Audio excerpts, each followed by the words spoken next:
So today we're talking about gaslighting, and gaslighting is one of those terms, Lise, that it's everywhere. We've been hearing it a lot, right?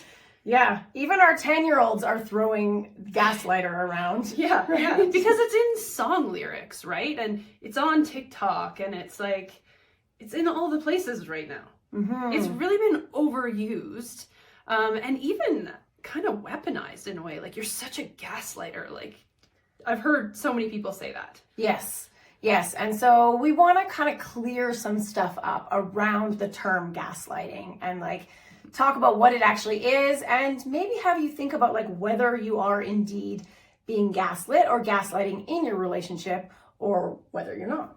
And here's a little inside scoop. You probably are, which is crazy, right? You're like, no, I'm not. But we want to tell you how that's probably true. So what is gaslighting? It's, in its simplest form, it's like manipulating your partner into doubting their actual reality, doubting what is true for them. And it can be a form of abuse. Mm-hmm. It makes them question their own reality. Their sanity. Yeah. Like it makes them think that the way that they remembered things, mm-hmm. or the way that they're feeling about something isn't true. Mm-hmm. And so it leads them to believe, am I crazy? Did I really just hear that? Or did I experience that? Is there something wrong with me? Yes. And that can happen in big ways and in little ways. And we call that big G gaslighting. And little g gaslighting. Yeah. So in the media, what we're usually hearing about is that big G gaslighting. And that type of gaslighting is usually intentional, mm-hmm. and it is mental and emotional abuse. So let's give some examples of that big G gaslighting. Yeah, so, gaslighters are known for projecting their flaws onto you. So an example of that would be say the person in the relationship, the gaslighter, is cheating on their partner. Well, what they'll do is they'll accuse their partner of cheating on them, mm-hmm. right? And so then they'll deny anything that suspicious activity they're doing, and then push it on to the other. Well, where were you at this time? Well, what were you doing? How can I trust you? And it makes the other person feel like they're the crazy one, and makes them never question, the partner, but only question themselves. Yes, absolutely. Take the focus off of themselves and onto their partner. It can also, that big G gaslighting, be about creating fault. For example, it's your fault I cheated on you because you never have sex with me. So, if you did, I wouldn't have cheated on you. Right. Yes.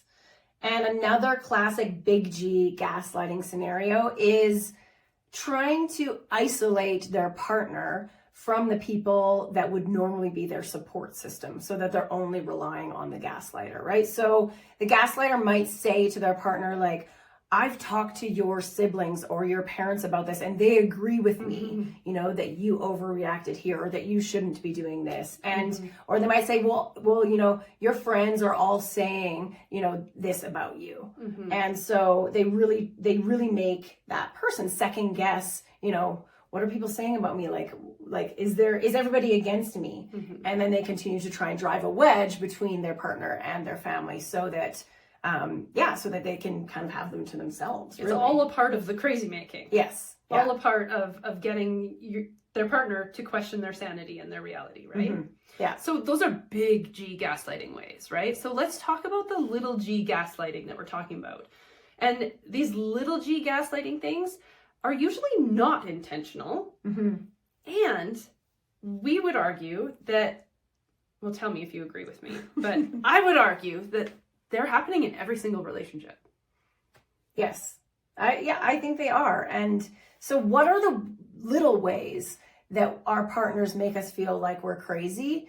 It's simpler things. It's you're not remembering that correctly, mm-hmm. right? So that's one scenario where we're telling our partner that their memory's incorrect, that they're not remembering it that way, that this is truly how this scenario happened. Mm-hmm.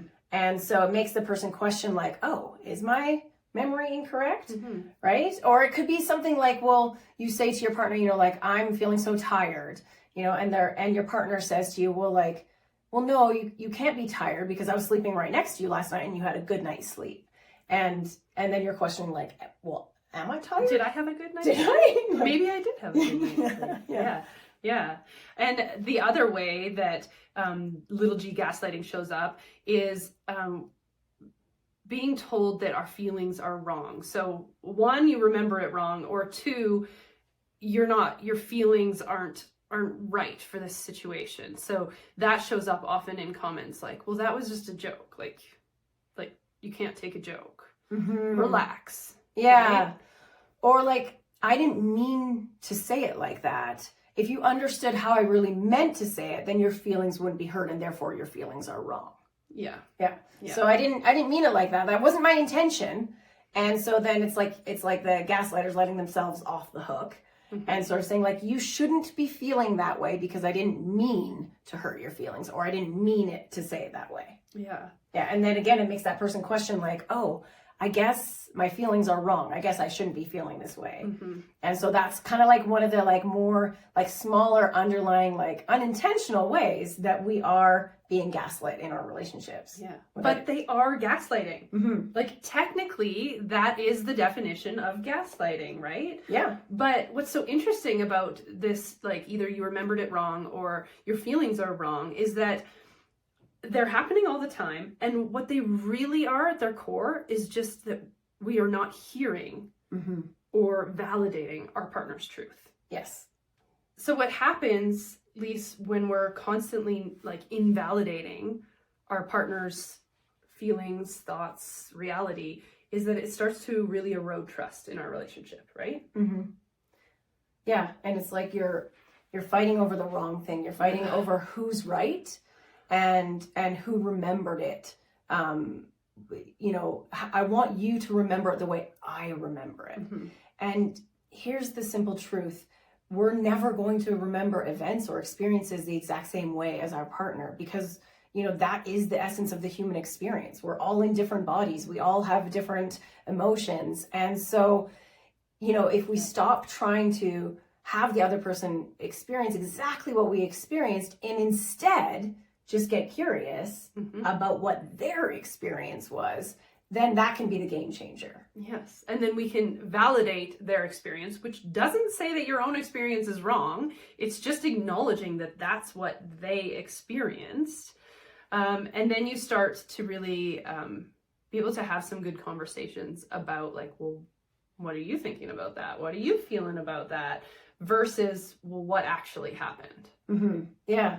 And here's the thing is like, we're not trying to make you out to be some sort of villain who's trying to hurt your partner. Like, we understand that like you're a good person. And if you're in a loving and committed relationship, like you want to make that great. And so this truly is unintentional. Like you're not meaning to We're do not it. all narcissist crazy monsters. Right? Yes. Yeah. Which is why we think this term gaslighting is being overused, because we're not all crazy narcissistic monsters, right? No, exactly. Yeah. We're not trying to hurt our partner, but we're doing it in these little subtle ways that really do erode the fabric of that relationship. And like you said, the trust. Yeah. Because I'm going to be scared now to tell my partner what my experience is, because if memory serves me correct, they're going to tell me that experience is wrong, that I over exaggerated, or that my thoughts weren't correct, how I'm remembering it is wrong, or how I'm feeling is wrong. Yeah. And so those are the small ways that we're doing that to each other. Yeah. In our relationship. Kind of like little paper cuts, right? Little paper cuts that cause like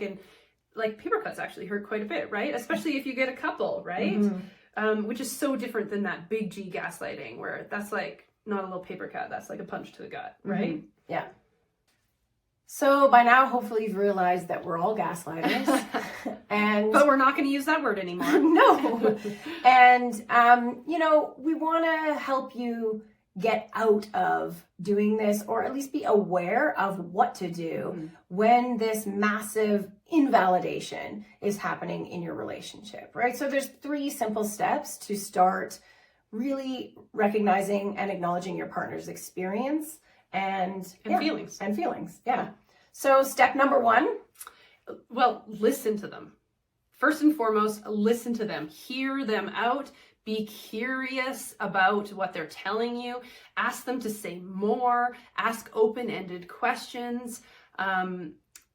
really and truly hear them without trying to go to a place of what you're going to say next, or your experience of the same situation. That's where we get stuck, right? Is you're listening to their side of the story, and because you remember it different, you want to like interject and say, well, that's not what happened, but this is where we go wrong. So just listen and hear them out, hear their experience. And then if their experience was negative, empathize with it. Yeah. Right? So step 2, empathize. Yeah. Yeah. So let them know that what they're experiencing, like, sounds like it was really hard, or, you know, that you're, you know, that you're feeling badly, that they are feeling that way, and that you can see that it's really painful for them. And you know what's important about this step is you don't have to agree. You don't have to feel the same way as them, or even, you know, agree about what happened. It's really and truly just recognizing whatever pain or whatever feeling they're feeling. Yes, which leads to step 3, which is validating, right? And validating is really, when you've done it well, your partner feels like you believed them, right? Yes. And it's like, so validating is saying like, I believe you that you experienced that, and that was hard for you. And yeah, it's ultimately letting your partner know that they have been seen, they have been heard, that their experience matters, and that, you know, hopefully you can then come to some sort of resolution to not do it again in the future. Yeah. But chances are we will. Yes. Because we're human and we mess up. Yeah. And that's just part of the human experience.